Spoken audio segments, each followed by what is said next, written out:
Do you Pure consider, and simple. and everybody believes that, Yes, all people believe it. so do you consider white Zimbabweans to be Zimbabweans?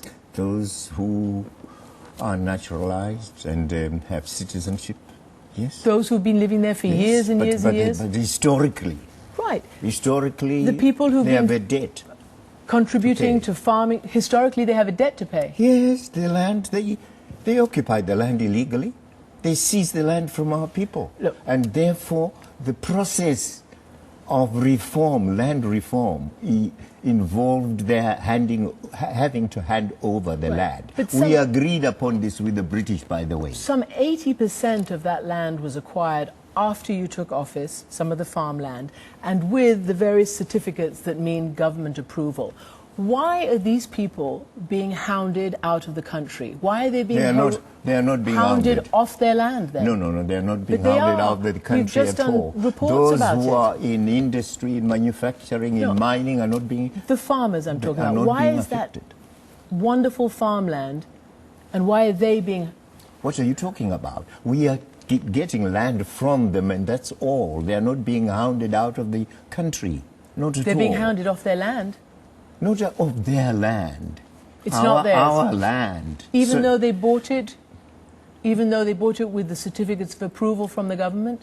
But haven't you heard of the Lancaster House discussions and the agreement with the British government? Because they are British settlers. Originally they have been British settlers. And we agreed at Lancaster House that there would be land reform.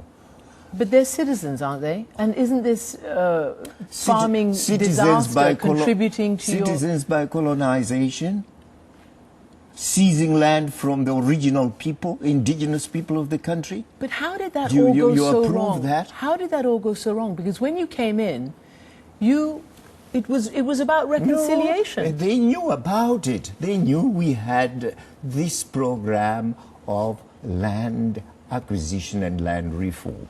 They knew about it. But what about the blacks? And the British then? knew about let's it. talk about the black farm workers whose houses and shanty houses, who work on these farms, they're being bulldozed in an operation that was called Drive Out the Rubbish. These are black Zimbabweans. There was no operation of that nature. Well, how come they're being driven off and they're shanty hounds? The farm workers.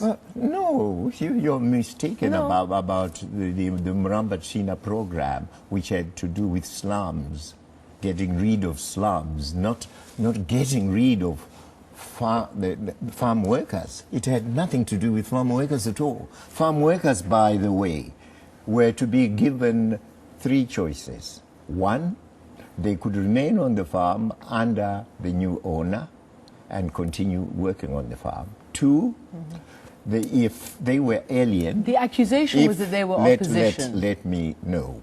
If they were alien, and most of them were from Mozambique and Zambia, they could choose to go home, in which case we would discuss the package that they deserved.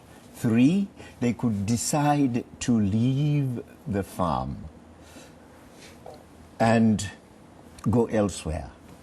And also, if they wanted to get resettled, we could resettle them. Mr. Mugabe. Under our program of resettling. The fact is, though, that the country has pretty much plunged into a pretty dysfunctional state by all international indicators. My question is, do you regret that some 4 million people have left in the last 3 to 5 years? I don't know about those numbers. But do you regret? Because these are the brain drain. These are the people who've helped make Zimbabwe the success that it was. Because of the economic situation, people are bound to leave any country. And they have not just left my country, they have left other countries as well to go to Britain, Australia, and other places. Let me ask you a question about... And at the moment, they are coming back home anyway.